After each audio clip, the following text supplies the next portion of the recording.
কিয়ামতের ময়দানে আল্লাহর কাছে বান্দা কোন আমল করলে হিসেব ছাড়া জান্নাতে যাবে? জানেন কেউ? বলতে পারেন কেউ? ভাই, আল্লাহর কাছে হিসেব দিয়ে জান্নাতে যাওয়া কি সহজ কাম না কঠিন কাজ? আরে আল্লাহর কাছে তো অনেক দূরের কথা। আপনি যে প্রতিষ্ঠানে চাকরি করেন তার মালিকের কাছে, উপরস্থ বসের কাছে একেবারে পুঙ্খানুপুঙ্খ করে প্রতিটা পয়সার হিসাব দিয়ে একদম সবকিছুতে পারফেক্টনেস প্রমাণ করা, এটাই তো একটা কঠিন কাজ, দুঃসাধ্য কাজ।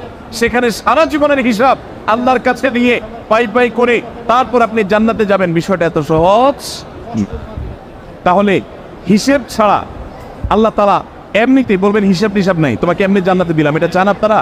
দেখুন কোরআনে কারীম আল্লাহ তাআলা বলছেন, ইন্নামা ইউওয়াফাস সাবিরুনা আজরাহুম বিগাইরি হিসাব। আল্লাহ বিনিময় দেওয়ার ক্ষেত্রে, সওয়াব দেওয়ার ক্ষেত্রে দুনিয়াতে যারা সবরকারী হবে, যারা ধৈর্যশীল হবে, যারা সহিষ্ণু হবে, যারা নিজেকে নিয়ন্ত্রণ করতে পারবে, এই সবরকারীদেরকে আল্লাহ তাআলা হিসেব ছাড়া দিবেন।